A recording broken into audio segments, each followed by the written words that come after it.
Hi everyone, welcome back to my circle. आज मैं बात करने वाली हूँ कि प्रेगनेंसी के लिए रिलेशन बनाने का सबसे सही दिन कौन सा होता है। सबसे सही दिन कौन सा है जिस दिन अगर आप रिलेशन बनाएंगी तो आपका गर्भ ठहर जाएगा। देखिए, ऐसा नहीं है कि आप पूरे महीने में किसी दिन भी रिलेशन बनाएंगी तो आप प्रेग्नेंट हो जाएंगी। ऐसा नहीं होता है। महीने के कुछ ही दिन ऐसे हैं जिसमें अगर आप रिलेशन बनाती हैं तो आपके प्रेग्नेंट होने के चांसेस बहुत ज़्यादा होते हैं। तो वो दिन जो होते हैं वो 4 से लेकर 6 दिन होते हैं, जिस बीच अगर आप रिलेशन बनाएंगी तो हो सकता है कि आप प्रेग्नेंट हो जाएं। आपके प्रेग्नेंट होने के चांसेस बहुत ज़्यादा रहेंगे। ये 4 से 6 दिन जो होता है इसको फर्टाइल विंडो बोलते हैं। एक महीने में ये 4 से 6 दिन ऐसे हैं जिस दिन अगर आप रिलेशन बनाती हैं तो आप प्रेग्नेंट हो जाएंगी। इसको फर्टाइल विंडो बोलते हैं। और अगर इन दिनों के अलावा आप रिलेशन बनाती हैं तो जो प्रेगनेंसी के चांसेस होते हैं वो लगभग ज़ीरो होते हैं।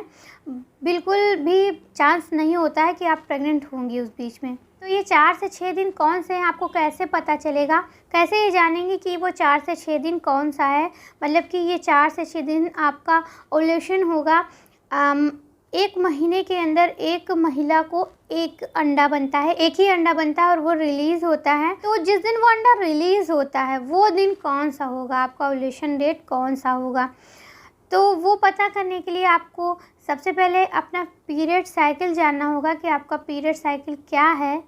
तो सबसे पहले आपको ध्यान देना है कि आपका पीरियड साइकिल कितने दिन का है।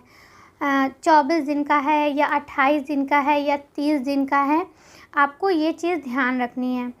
तो जो एक आपका जो मेंस्ट्रुअल साइकिल हुआ, जैसे कि 24 दिन का, 23 दिन का या 28 दिन का या 30 दिन का, जो भी आपका मेंस्ट्रुअल साइकिल है, मतलब कि एक महीने में आपका पीरियड आया और दूसरे महीने में जब आता है जो एक रेगुलर चल रहा है, उन दिनों से 14 दिन आप घटा देंगी तो घटाने पे जो डेट आएगी उसी दिन आपका समझ लीजिए कि ओव्यूलेशन होगा।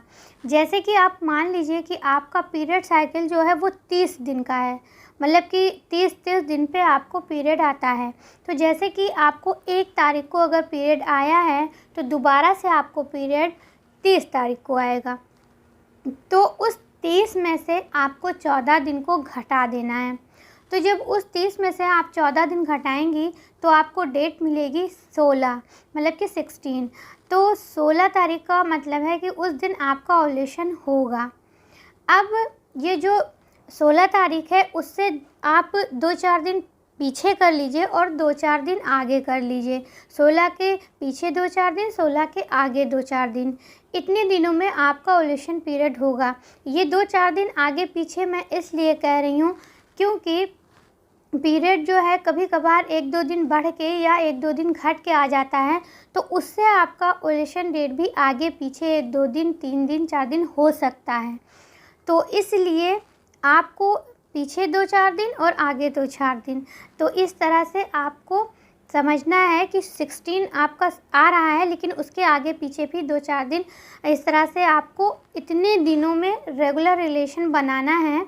और उस दिन या अगर आपने रेगुलर नहीं भी बनाया है तो जो स्पर्म की लाइफ होती है वो 5 से 7 दिन की होती है। तो अगर इस बीच में आप रिलेशन बनाती हैं और स्पर्म काउंट अच्छा है, हेल्दी है स्पर्म, और वो आपके ओवरी तक पहुंच जाता है, तो अगर उस टाइम वहाँ पे एग नहीं भी रिलीज़ हुआ है तो जिस टाइम भी एग रिलीज़ होगा, अगर उस 5 से 7 दिन के अंदर रिलीज़ हो जाता है तो वो स्पर्म और एग फर्टाइल हो जाएंगे, फर्टिलाइजेशन की प्रक्रिया हो जाएगी।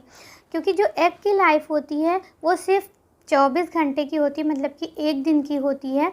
तो इसलिए आपको इस ओव्यूलेशन डेट का पता होना बहुत ज़रूरी है। तो अगर आप इन्हीं 4 से 6 दिनों के अंदर अगर आप रिलेशन में जाती हैं तो जो आपके प्रेग्नेंट होने के चांसेस है वो कई गुना बढ़ जाते हैं और आप बहुत जल्दी प्रेग्नेंट हो जाएंगी। अगर इस तरह से आपको सही दिन का पता हो कि फ़िज़िकल रिलेशन बनाने का सबसे सही दिन क्या है, सबसे सही दिन क्या है कि अगर आप रिलेशन बनाएंगी तो बच्चा तुरंत रुक जाएगा।